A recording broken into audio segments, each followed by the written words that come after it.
अस्सलाम वालेकुम नाज़रीन, मैं हूं हारिस अज़मी और आज की एस्ट्रोलॉजी की एक खुसूसी वीडियो के साथ आपकी खिदमत में हाज़िर हूं। आज का टॉपिक चांद ग्रहण पर मबनी है और ये चांद ग्रहण भी बहुत ही स्पेशल है। ये कॉमन सा चांद ग्रहण नहीं है, बल्कि अगर मैं इसको इस तरह कहूँ कि ये इस सदी का सबसे बड़ा, तवील और मुकम्मल चांद ग्रहण है। इसका होना कब मुमकिन है और कब ये होगा वो सब बयान करता हूँ। फिर इसकी अच्छाइयाँ और बुराइयाँ, इससे क्या नुकसानात हो सकते हैं या क्या फ़ायदे हो सकते हैं, और फिर इससे बचने के कुछ तदारुक भी आपके सामने ज़रूर रखूँगा।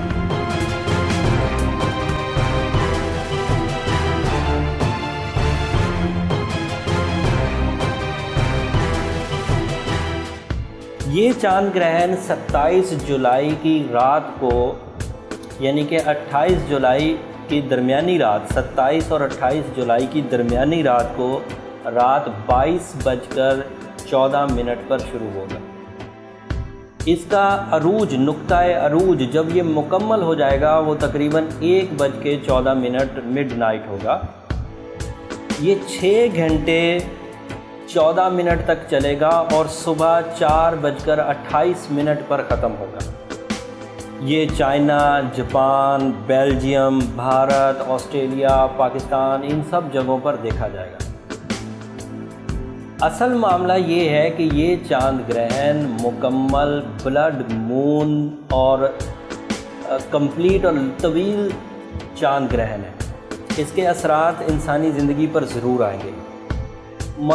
मज़हबी तौर पर इसके असरात को कम करने के लिए नमाज़े खुसूफ़ पढ़ी जाती है। 2 नफल नमाज है, अगर उसको 10 बजे के बाद किसी वक्त पढ़ा जाए, नफली नमाज है, तो उससे अल्लाह के हजूर इसकी जो ख़राबियाँ हैं या नुकसानात हैं उससे बचने की दुआ की जाए, और वो ग्रहण के जो तोमहात हैं, जो ख़दशात हैं, उसको ओवरकम करने के लिए भी अल्लाह के यहाँ दुआ की जाए।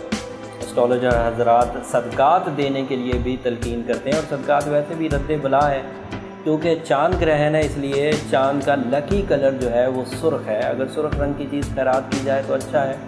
सफ़ेद रंग की चीज़ें भी खैरात की जा सकती हैं। इन दोनों चीज़ों का कम्बिनेशन जो स्पिरिचुअल सपोर्ट है उसकी मदद करेगा।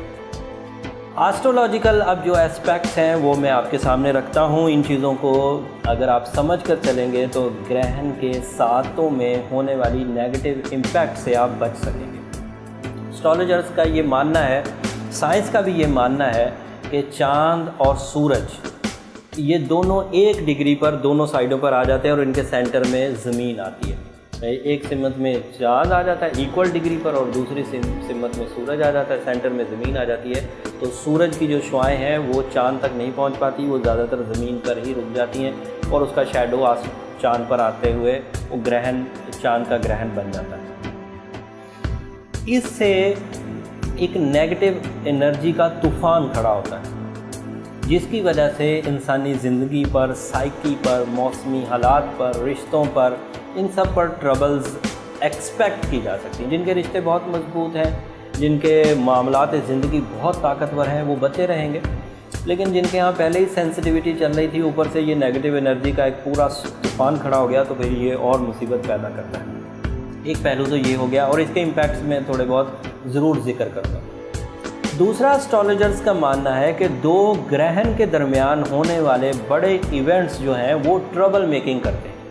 लाइक एक ग्रहण हमारा 13 जुलाई को होकर हटा है, दूसरा ग्रहण ये 27 जुलाई को है, और तीसरा ग्रहण अभी 11 अगस्त को भी होगा। तो ये लगातार 30-32 दिन के अंदर अंदर 3 ग्रहण हो चुके हैं। एस्ट्रोलॉजर जिसको बहुत मनहूस मानते हैं। अब 2 ग्रहणों के दरमियान जिन लोगों की शादी है, जिन लोगों ने कोई बड़ा इवेंट रखा हुआ है, कोई ख़रीदो फरोख्त रखी हुई है, कोई बड़ी डिसीजन मेकिंग है, कोई मीटिंग्स हैं, जॉब स्विचिंग है, ये फिर अभी थोड़ी सी अवॉइड की जाए। इवन आज समझें कि हुक्मरानी के डिसीजंस भी हो चुके हैं और कल ग्रहण होगा, तो इसमें भी हुक्मरान वक्त को कोई सिल्की पाथ, कोई बेड ऑफ रोजेज़ नहीं मिलने वाले, उसकी भी कंप्लेंट्स बढ़ेंगी। और उन कंप्लेंट्स को फिर कोई बहुत अच्छा लीडर होगा, स्ट्रॉन्ग होगा, अपने सेंसेस में स्ट्रॉन्ग होगा, अपने असाबी ताकत उसके पास ताकतवर होगी तो फिर वो इन डिसीजंस को फेस कर सकेगा। इंडिविजुअल प्रॉब्लम्स की भी थोड़ी सी जिक्र कर दें। इंडिविजुअल प्रॉब्लम्स में क्योंकि इंक्रीज़ ऑफ नेगेटिव एनर्जी है तो इंसान जल्दबाज महसूस करेगा। कल 27वीं की रात को 28वीं का दिन एंड सो ऑन 15 दिन तक उसे अपने अंदर जल्दबाजी, बेचैनी, हेजिटेशन, एग्रेशन फिट्स ये सब महसूस हो सकते हैं। अब जिनको ये महसूस हो वो इस डायग्नोसिस से अपने आप को मैच करें कि मैं था तो ऐसा नहीं और मेरे अंदर ये फीलिंग्स क्यों आ रही हैं, तो फिर उसे काउंटर करने की कोशिश करें मजहबी तौर पर, एस्ट्रोलॉजिकल तौर पर। जिमोलॉजी भी एक फील्ड है, अपने बर्थ स्टोन से भी इसे रिकवर किया जा सकता है। बर्थ स्टोन हमेशा नेगेटिव एनर्जीज़ को बैलेंस करता रहता है। जल्दबाजी के जो फैसले हैं वो आपके लिए नुकसानदेह होंगे, इसलिए करियर से रिलेटेड कोई भी ऐसा नेगेटिव डिसीजन ना लें जिनसे आपको सोर्स ऑफ इनकम के मसाइल पैदा हो सकें, जैसे जॉब स्विच करना या एक जगह से जॉब छोड़कर दूसरी जगह जाने को दिल करना, या थोड़ी सी ही परेशानी आप उसको इख्तितामी जो डिसीजंस हैं वो लेने की कोशिश करें, इसको अभी अवॉइड करें। दूसरा, हर ही काम में एहतियात बरतें। फिर कंप्लेंट्स, आपकी शिकायत में इजाफा होगा। आपको लगेगा कि चीज़ें सिस्टम के तहत नहीं चल रही, चीज़ों में कुछ ना कुछ ट्रबल आ रही है, तो उन कंप्लेंट्स को भी रद्द करें क्योंकि ये कंप्लेंट्स हकीकी नहीं होंगी। इन कंप्लेंट्स का ताल्लुक आपकी नेगेटिव थिंकिंग से है, तो आपकी नेगेटिव थिंकिंग बढ़ेगी। कोई भी ख्याल पॉजिटिव उठे या नेगेटिव उठे, पॉजिटिव भी उठेगा नेगेटिव भी उठेगा, दोनों ख्यालात उठेंगे। नेगेटिव उठेगा एक्यूरियस के लिए, क्योंकि ये सारे का सारा ग्रहण एक्यूरियस हाउस में होने वाला है। एक्यूरियस हाउस में मून को ग्रहण आएगा तो उनके रिलेशंस को ट्रबल आएगी, उनके यहाँ सोचने समझने की सलाहियत को ट्रबल आएगी, डिसीजंस को ट्रबल आएगी। दूसरा नुकसान कैप्रिकॉर्न को होगा क्योंकि वो उनके बिल्कुल साथ है और ऑलरेडी ये दोनों सैटर्न के अंडर चल रहे हैं, तो वहाँ से भी कुछ नहुसत आ रही है। फिर तीसरा नुकसान कैंसेरियंस को होगा। कैंसेरियन का ऑनर प्लैनेट मून है और मून कोई ग्रहण होने जा रहा है। ये मुकम्मल तवील चांद ग्रहण है, इस सदी का सबसे बड़ा ग्रहण है, तो इसका हेजिटेशन लेवल कैंसेरियन के लिए भी बढ़ेगा। वो भी अपने एहसास ज़िम्मेदारी में यकसर उकताहट महसूस कर सकते हैं, पीछे हट सकते हैं।